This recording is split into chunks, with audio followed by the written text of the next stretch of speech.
बघा, याच्यात गैरसमज म्हणजे तपोवन नाशिकमध्ये, मग आत्ता मी ऐकलं ठाण्यामध्ये 700 झाडं ते मेंटल हॉस्पिटल आहे तिथे, परत मुंबईमध्ये संजय गांधी नॅशनल पार्क, हे देखील त्यांनी आता तिथे मंत्र्यांचे बंगले आहेत, तुम्हाला माहिती आहे येऊरमध्ये कोणाचे कोणाचे बंगले आहेत, ते छाटायला जाणार, त्याचं वेगळं एक मॅप बनवतात, प्लॅन बनवतात. तसंच पाहिलं तर आपल्या नागपूरमध्ये इथे अजनी वन, ते देखील मारायला चालले होते. मी मंत्री असताना ते थांबवलं होतं, तरी भाजपचे लोक ते कापायला मागेच आहेत. अरावली जे राजस्थान, गुजरात, हरियाणामध्ये आहे, प्रत्येक ठिकाणी या देशभरामध्ये आपण पाहतो जिथे जिथे पर्यावरण काहीतरी वाचलेलं आहे तिथे ते पर्यावरण नष्ट कसं करायचं हे भाजपला बरोबर माहिती आहे. मग हायवे, बोगदे वगैरे विकासाच्या नावाखाली विनाश कसा करायचा हे माहिती आहे. तसंच पाहायला गेलं तर ताडोबा अंधारीच्या मध्ये जे कॉरिडॉर आहे तिथे मायनिंग आम्ही बंद केलं होतं. मायनिंग कशाला सुरू करते तुम्ही तिथे? मेळघाटची वाट लावायचं कशाला हात घालताय?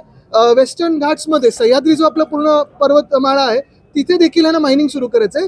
एकंदर कुठेही पर्यावरण चांगलं ठेवायचंच नाही, जगू शकतच नाही कोणी, अशी परिस्थिती करून ठेवायची.